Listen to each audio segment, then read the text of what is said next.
बिस्मिल्लाहिर्रहमानिर्रहीम। नाज़रीन, मैं हूं आसिफ भट्ट और आप देख रहे हैं एमएन न्यूज़। जैसे कि नाज़रीन आप जानते हैं कि पाकिस्तान भर में आजकल जो सियासी सूरत हाल है, कभी सुप्रीम कोर्ट की खबरें आ रही हैं तो कभी एंटी करप्शन के छापों की खबरें आ रही हैं, कभी कुछ मुख्तलिफ मुकदमात की खबरें आ रही हैं और कभी जो मुज़ाकरात हो रहे हैं उनकी खबरें आ रही हैं। हर रोज़ सियासत में एक नया टर्न, एक नया मोड़ आ रहा है। तो इसी वाले से चंद खबरें हैं जो आपके साथ शेयर करने लगे हैं कि इमरान खान और पीटीआई मुज़ाकरात की आड़ में अब तो जनाब तल्ले मिनटों पे उतर रही हैं और पीटीआई के कारकुनान एहतजाज और तशद्दुद के दौरान होने वाले हंगामों के मुकदमात की वजह से इतने खौफजदा हो चुके हुए हैं कि वो डेली और जजों से गायब हो चुके हुए हैं। और जिस जगह पे भी कॉल दी जाती है, पाकिस्तान तहरीक इंसाफ के अहम रहनुमा जो हैं उन जलसों और रैलियों में शिरकत करने से कतरा रहे हैं। और किस चीज़ का उनको खौफ है कि कहीं किसी तरीके से कहाँ यहाँ से कहीं उनको एंटी करप्शन या पुलिस जो है वो उनको गिरफ्तार ना कर रहे।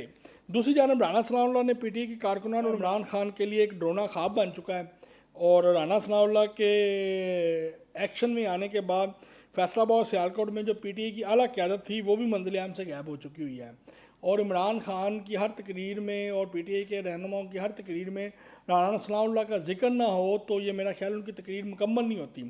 तो अब ये देखते हैं कि इमरान खान और पीटीआई के रहनुमा राना सनाउल्लाह से निपटने के लिए और उससे बचने के लिए क्या क्या चीज़ें जो हैं वो इस्तेमाल करते हैं, कानूनी हरबे क्या इस्तेमाल होते हैं। इलेक्शन की 1 तारीख के लिए चेयरमैन सेनेट मुतहर्रिक हो गए और दूसरी जानब जजों ने भी पीटीआई के आला क़यादत को और रहनुमाओं को ये मशवरा दिया है कि हर सूरत जो है मुज़ाकरात किए जाएँ और जैसे भी है कुछ मानो और कुछ मनाओ के हिकमत अमली पे जो है वो गुजारा किया जाए कि कुछ अपनी मनाएं और कुछ उनकी मानें और कोई दरमियानी रास्ता निकाला जाए।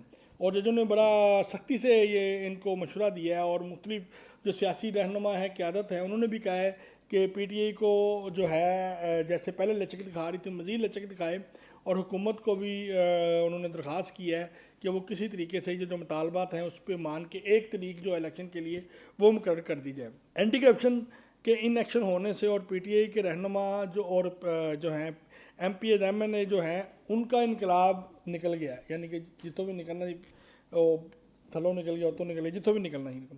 और कई बहादुर रहनुमा जो हैं घरों से निकलना बंद हो गए हैं और कईयों ने निजी तकरीबात में जाने से भी परहेज़ करना शुरू कर दिया है। और पीटीआई इस तरह जो है उनके 3 से 4 टीमें जो हैं गाड़ियों में सीढ़ियाँ लगा कर और हथकड़ियाँ लेके पूरे पंजाब में नगर नगर में घूम रही हैं कि जो जो करप्शन में मुलव्वस पीटीआई के रहनुमा हैं, एमपीएस हैं, एमएनएस हैं, उनको गिरफ्तार किया जाए। तो इसके साथ ही नाज़रीन अपने मेज़बान मोहम्मद आसिफ भट्ट को इजाज़त दें और हमारे टीवी चैनल को सब्सक्राइब करना ना भूलें। पाकिस्तान जिंदाबाद।